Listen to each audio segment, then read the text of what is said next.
আসসালামু আলাইকুম রহমতুল্লাহ। আসলে আমি কখনো এভাবে ভিডিও করি নাই, আর আমি নিজেকেও ওইটা যোগ্য মনে করি না যে এভাবে ভিডিও করে আমি কিছু বলবো। বাট যে কথাটা নিয়ে ভিডিওটা করতেছি,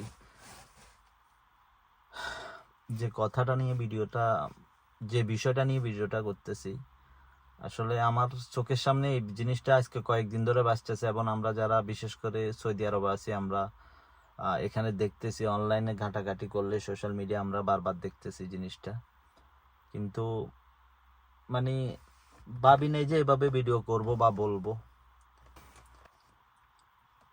আপনারা হয়তো সাধারণত সবাই দেখেন যে হায়রে প্রবাস, কষ্টের প্রবাস, এরকম অনেক ভিডিও চোখের সামনে আসে। অনেক মানুষে অনেক নিজের দুঃখের বিষয়গুলা বলে, বা অনেক কষ্টের কথাগুলা বলে। অনেক সময় আমি এই বিষয়গুলা সাপোর্ট করতাম না। আমি বলি প্রবাস, আমরা তো জেনে শুনে আসছি, এক জায়গা থেকে অন্য জায়গায় আসছি, আর পুরুষ মানুষ কষ্ট করতে হবে, এটা স্বাভাবিক একটা বিষয়, মেনে নিতে হবে, কিছু করার নাই। বাট এখন আমি যে বিষয়টা নিয়ে কথা বলতেছি, ইতিমধ্যে আপনারা অনেকজনই দেখছেন, কেউ না দেখলেও জানেনই সবাই কম বেশ। কয়েকদিন আগে হবে, মদিনায় একটা গাড়ি অ্যাক্সিডেন্ট হয়েছিল একটা কোম্পানির। তো ওইখানে অ্যাক্সিডেন্ট হওয়াতে যেই মানুষগুলা মারা গেছে, 4জন মানুষ মারা গেছে আমাদের বাংলাদেশি, এবং আর যেগুলো অন্যভাবে আহত হয়েছে ওদেরকে সাধারণত ফার্স্ট এড দিয়ে হসপিটালে নিয়ে গেছে। আমি একটা ভিডিওতে দেখছি হেলিকপ্টার আসছে বা অ্যাম্বুলেন্স আসছে, যেটা যেভাবে নেওয়া যায় ওইভাবে নিয়ে গেছে। কিন্তু আসলে আমি ওই মানুষগুলোর কথা দেখে আসলে আমার কাছে খুব খারাপ লাগছে। বিশেষ করে আমার কাছে নিজের চোখের পানি চলে আসছে, যেটা সত্যি কথা। আমিও একজন প্রবাসী, এবং আমি নিজেও ড্রাইভ করি সব সময়। মৃত্যু আসলে একটা জিনিস, এই জন্যই মানুষ হয়তো বা প্রবাসটাকে বলে যে হায়রে প্রবাস। দেখেন, দেশে যদি একটা মানুষ মারা যায়, সেটা শত্রু হোক, সেটা কারো অচেনা হোক, তারপরে পাশে এসে বসে অন্তত কেউ দুঃখ প্রকাশ করে, আর আপনজনরা থাকলে অন্তত কান্না করে। কিন্তু এখানে এই মানুষগুলা এভাবে পড়ে আছে, ওদেরকে জাস্ট রাস্তা থেকে বাইর করে নিয়ে আসছে। হ্যাঁ, ওদেরকে এভাবে পালায় রাখবে না, পরে নিয়ে যাবে, কিন্তু ওদেরকে যেভাবে পালায় রাখছে, না ফ্যামিলি আছে, না মা বাবা আছে, না আত্মীয় স্বজন আছে, না ভাই বেরাদর আছে, কেউ নাই।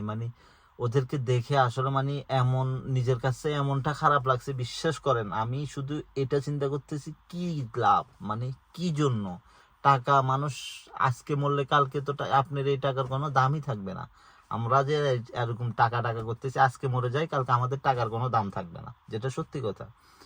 হ্যাঁ, হয়তো বা মানুষের জীবন যাপন করার জন্য, পরিশ্রম করার জন্য, এটা আল্লাহ নিজেই বলছে যে তোমরা পরিশ্রম করতে হবে। কিন্তু আসলে দেখেন, হ্যাঁ, ওই মানুষগুলো কিভাবে ফরে আছে, আমার ওইটা দেখে আমি বললাম না আপনাদেরকে যে এরকম ভিডিও আমি কখনো বানাই না, আর নিজেকে ওইরকম যোগ্য মনে করি না। কিন্তু এই জিনিসটা দেখে আসলে ভাষায় প্রকাশ করার মতো না, কারণ আমি নিজে একজন প্রবাসী, তো আমি বুঝি। আসলে এগুলা বলতে গেলে তো অনেক বিশাল কিছু। আল্লাহ যার মার বুক খালি হয়েছে, যার ফ্যামিলির সন্তান চলে গেছে, আল্লাহ তাদেরকে বুঝ জ্ঞান দেখ, তাদেরকে ধৈর্য ধরা সেই তৌফিক দান করুক। কিন্তু সবচাইতে বেশি খারাপ যে জিনিসটা লাগছে, যে ওদেরকে দেখে কিভাবে পড়ে আছে। আমি একটা ফিক দিছি, আমি ফিকটা ব্লাইন্ড করে দেওয়ার কথা ছিল, বাট এভাবে দিছি যে জাস্ট আপনারা দেখার জন্য। আসলে এগুলো আমি বললাম না, বলার আমার ওইরকম যোগ্যতা নাই, তারপরেও নিজের মনের দুঃখ আবেগ থেকে কথাগুলো বলতেছি। কারণ আমি নিজেও একজন প্রবাসী, আমি নিজেও সবসময় গাড়ি ঘোড়াতে থাকি। মৃত্যু আসলে কার কখন কিভাবে আসে কেউ বলতে পারে না। যারা আমরা প্রবাসে আছি, আল্লাহ সবাইকে সাবধানে রাখুক, সাবধানে থাকবেন সবাই। আর বিশেষ করে কি বলবো, এই জন্যই হয়তো বা বলে হায়রে প্রবাস। প্রবাস আসলে খুব, পাশে বসে যে একটা মানুষ কান্না করবে, পাশে বসে যে একটা মানুষ দুঃখ প্রকাশ করবে, ওই জিনিসটা নাই।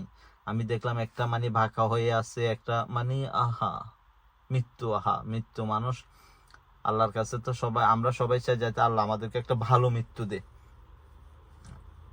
সেটা আমরা সবসময় আশা করি। কিন্তু এদের মৃত্যুটা, আল্লাহ আমাদের সবাইকে ভালো রাখুক, হেফাজত রাখুক, আর যারা মারা গেছে আল্লাহ তাদেরকে জান্নাতে নসিব করুক, এই দোয়াই করতেছি।